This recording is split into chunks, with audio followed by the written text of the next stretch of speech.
Tapping కేసులో కీలక అంశాలు వెలుగులోకి వస్తున్నాయి. 2 దశాబ్దాల ఎస్ఐబి కష్టాన్ని ప్రణీత్ రావు ఆయన టీం బూడిదపాలు చేశారు. ఎంతో మంది శ్రమపడి సేకరించిన మావోయిస్టులు సంఘ విద్రోహ శక్తుల సమాచారాన్ని ప్రణీత్ రావు టీం ధ్వంసం చేసింది. ఆ సమాచారం ఉన్న హార్డ్ డిస్కులు పత్రాలను ప్రణీత్ రావు ధ్వంసం చేశారు. ఫోన్ ట్యాపింగ్ డేటా దొరకకూడదని హార్డ్ డిస్కులు మార్చి నాశనం చేశారు.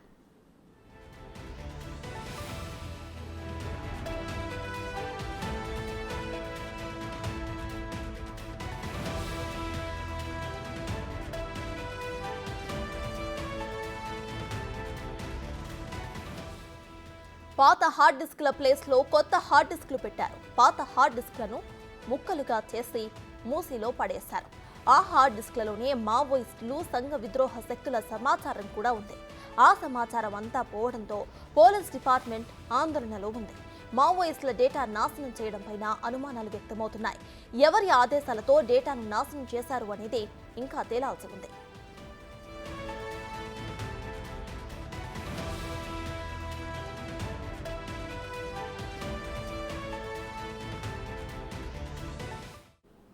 ఇదే విషయంపై పూర్తి డీటెయిల్స్ ను మా ఇన్పుట్ ఎడిటర్ పవన్ అందిస్తారు. పవన్, చెప్పండి. ఇటు చూస్తే ఫోన్ ట్యాపింగ్ కేసులో ఇంకో కీలకమైన విషయం బయటపడిందని అనుకోవచ్చు. మావోయిస్టులో ఉన్న డేటా ఉన్న హార్డ్ డిస్క్లను సైతం వీళ్ళు నాశనం చేసినట్టు తెలుస్తోంది. దీన్ని ఎలా చూడాలంటారు? ఫోన్ ట్యాపింగ్ వ్యవహారం రోజుకో మలుపు తిరుగుతుంది. ఒక్కొక్క అధికారి పాత్ర తెర మీదకి వస్తుంది. మొదటగా ఈ కేసులో అరెస్ట్ అయిన దుగ్గ్యాల ప్రణీత్ రావు, ఆయన ఇప్పటికే పోలీసులు అరెస్ట్ చేశారు, కస్టడీకి తీసుకొని విచారించారు. పోలీసుల కస్టడీలో సంచలన విషయాలను ప్రణీత్ రావు వెల్లడించారు. తనకు పైనుంచి ఇచ్చిన ఆదేశాల మేరకే తాను పనిచేశానంటూ ఆయన ప్రకటించారు. పైనుంచి అటు ప్రభాకర్ రావు కావచ్చు, ఇతర ఉన్నతాధికారులు తనకు ఆదేశాలు జారీ చేశారు. కొంతమంది ప్రైవేటు వ్యక్తులకు సంబంధించి, గతంలో ప్రతిపక్ష పార్టీలకు సంబంధించిన వ్యక్తులు, అట్లనే ప్రైవేట్ పార్టీలకు సంబంధించి ప్రైవేటు వ్యక్తులను వాళ్ళ వివరాలన్నింటినీ కూడా సేకరించాను, వారి ఫోన్ నెంబర్లపై నిఘా పెట్టామనే విషయాలను వెల్లడించారు. అంతేకాకుండా అటు గడిచిన 20 సంవత్సరాలుగా ఎస్ఐబి మావోయిస్టుల ఎరువేతలో చాలా కీలకంగా ఎస్ఐబి వ్యవహరిస్తూ ఉంటుంది. అటు టెర్రరిస్టుల ఎరువేతలో ఏ రకంగానైతే కౌంటర్ ఇంటెలిజెన్స్ తదితర సంస్థలు పనిచేస్తాయో, అలానే మావోయిస్టుల ఎరువేతలో ఎస్ఐబి అనేది చాలా కీలకంగా వ్యవహరిస్తుంది. ఎక్స్ట్రీమిస్టులకు సంబంధించిన వివరాలన్నింటినీ కూడా సేకరిస్తుంది, వాళ్ళ కదలికలపైన నిఘా ఉంచుతుంది.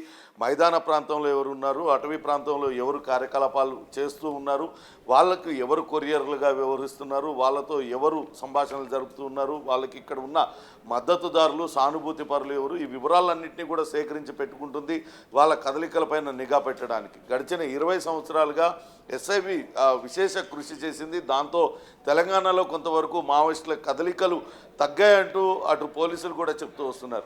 అటువంటి కీలక సమాచారం గడిచిన 20 సంవత్సరాలుగా ఎస్ఐబి పోలీసులు, అనేక మంది పోలీసులు అటు మావోయిస్టుల ఎన్కౌంటర్లలో కావచ్చు, రకరకాలుగా వాళ్ళు ఈ సమాచార సేకరణలో ప్రాణాలు కూడా కోల్పోయారు. అటువంటి ఆ సమాచారాన్ని, అత్యంత కీలకమైన సమాచారాన్ని కూడా పూర్తిగా ధ్వంసం చేసేశారు. ప్రస్తుతం మనం చూస్తున్నాం, ఇది దుగ్గ్యాల ప్రణీత్ రావు రిమాండ్ రిపోర్ట్. ఇది రిమాండ్ అరెస్ట్ చేసిన మొదటి వ్యక్తి, ఈ కేసులో అరెస్ట్ అయిన మొదటి వ్యక్తి.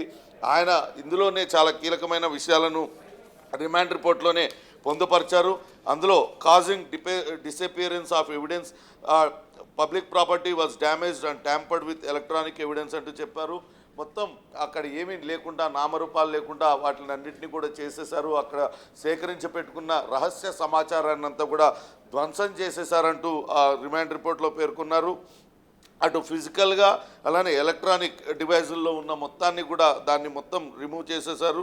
అదంతా కూడా తన వ్యక్తిగత పెన్ డ్రైవ్లోకి, తన వ్యక్తిగత హార్డ్ డిస్కుల్లోకి కాపీ చేసుకున్నారు. అక్కడ ఉన్న ఎస్ఐబి ఆధీనంలో ఉండాల్సిన హార్డ్ డిస్క్లను, ఆ సమాచారం ఉండాల్సిన హార్డ్ డిస్క్లను అన్నింటినీ కూడా ధ్వంసం చేసేశారు. ఆ ధ్వంసం చేసిన హార్డ్ డిస్క్లను తీసుకెళ్ళి మూసీ నదిలో, నాగోల్ బ్రిడ్జ్ దగ్గర ఉన్న మూసీ నదిలో వీటిని అన్నింటినీ కూడా పడవేశారు. ప్రైవేటు వ్యక్తులపైన నిఘా పెట్టింది కేవలం రాజకీయాలలో తిరిగి మూడోసారి అధికారాన్ని చేపట్టుకోవడం కోసం, తిరిగి మూడోసారి అధికారాన్ని నిలబెట్టుకోవడం కోసం అనేక మంది ప్రైవేటు వ్యక్తులపైన నిఘా పెట్టారు, ప్రతిపక్ష పార్టీలపైన నిఘా పెట్టారు. ఎలాగైనా సరే అధికారాన్ని నిలుపుకోవడం కోసమే పోలీసు అధికారులందరినీ కూడా వాడుకున్నారు. ఇప్పటికే అరెస్ట్ అయిన పోలీసు అధికారులు అదే విషయాన్ని వెల్లడిస్తూ ఉన్నారు. కానీ ఎంతో కీలకమైన, రాష్ట్రానికి అటు ప్రజలకు చాలా ఇంపార్టెంట్. ఇదంతా సెక్యూరిటీ ఆస్పెక్ట్లో కనుక చూసుకున్నట్లయితే మావోయిస్టు కార్యకలాపాలను నిరోధించడానికి, మావోయిస్టుల కదలికలపైన ఏదైతే సమాచారాన్ని, రహస్య సమాచారాన్ని సేకరించుకున్నారో దాన్నంతా ఒక వ్యక్తి ప్రభుత్వం ఆధీనంలో ఉండాల్సిన, లేకుంటే ఒక శాఖ ఆధీనంలో ఉండాల్సిన ఈ రహస్య సమాచారాన్ని అంతా కూడా తన వ్యక్తిగత హార్డ్ డిస్కుల్లోకి కాపీ చేసుకోవడం, ఇక్కడ ఉన్న హార్డ్ డిస్కులన్నింటినీ కూడా సమాచారాన్ని అంతా కూడా ధ్వంసం చేయడం, ఇవంతా కూడా ఎవరి ఆదేశాల మేరకు చేశారు అనే దానిపైన ఇప్పుడు అంతర్గతంగా అటు శాఖలో విచారణ కొనసాగిస్తున్నారు, పోలీస్ శాఖలో విచారణ కొనసాగిస్తున్నారు. చాలా కీలకమైన డేటానంతా కూడా ప్రణీత్ రావు అండ్ టీం ధ్వంసం చేసేసింది. వాటిని తిరిగి సేకరించాలంటే అది చాలా కష్టంతో కూడుకున్న పని. ఎందుకు ఈ పని చేశారు, ఇంకా అంటే గత ప్రభుత్వం వీళ్ళతో ఎవరితో అయినా టచ్లో ఉందా, వాళ్ళందరూ కూడా వాళ్ళకు లోపాయకారిగా సహాయ సహకారాలు అందజేస్తున్నారా, అందుకే ఆ ఆధారాలన్నింటినీ కూడా ధ్వంసం చేయడానికి ప్రయత్నించారా అనే అనుమానాలు వ్యక్తం అవుతున్నాయి. ఇందులో రిమాండ్ రిపోర్ట్లో చాలా క్లియర్గా చూడవచ్చు. ఎప్పుడు కూడా ఆయన వ్యక్తిగత పెన్ డ్రైవ్ల్లోకి వాటిల్లోకి కాపీ చేసుకున్నారు. అలానే 4వ తారీఖు డిసెంబర్ 2023 అటు సీసీ కెమెరాలు అన్నింటినీ కూడా వైర్లు కట్ చేసి హార్డ్ డిస్కులను అన్నింటినీ కూడా ధ్వంసం చేసేశారు రహస్యంగా. 20 ఏళ్ళు ఓవర్ ద డికేడ్స్ అన్నారు. దశాబ్దాల పాటు కష్టపడి సేకరించిందంతా కూడా ఈ రహస్య సమాచారాన్ని అంతా కూడా ధ్వంసం చేయడం వెనకాల అసలు వీళ్ళ ప్లాన్ ఏంటి అనే దానిపైన ప్రస్తుతం పోలీస్ శాఖలో విస్తృతమైన చర్చ జరుగుతుంది. పోలీస్ శాఖ నిత్యం అటు మావోయిస్టులను ఏరివేయడంలో కావచ్చు, వాళ్ళ కార్యకలాపాలను అడ్డుకట్టవేయడంలో విశేషంగా కృషి చేస్తూ వస్తుంది. అనేక మంది పోలీసులు ఆ ప్రయత్నంలో ప్రాణాలు కోల్పోయారు. అటువంటిది ఆ సమాచారాన్ని ఆ శాఖలోనే పనిచేస్తున్న అధికారులు ఎందుకు ధ్వంసం చేయాల్సి వచ్చింది అనే దానిపైన ఇప్పుడు విచారణ జరుపుతూ ఉన్నారు. ఎవరి ఆదేశాలతో ప్రణీత్ రావు ఈ సమాచారాన్ని అంతా తన వ్యక్తిగత పెన్ డ్రైవ్ల్లో హార్డ్ డిస్కుల్లో పెట్టుకున్నాడు, ఎవరి ఆదేశాల మేరకు అదంతా కూడా ధ్వంసం చేశాడు, వీటిలన్నిటి వివరాలను కూడా పోలీసులు విచారణలో రాబడుతున్నారు. ఇప్పటికే కొంతమంది వ్యక్తుల్ని టార్గెట్ చేసి వాళ్ళందరి దగ్గర నుంచి పెద్ద ఎత్తున డబ్బులు దండుకున్నారు.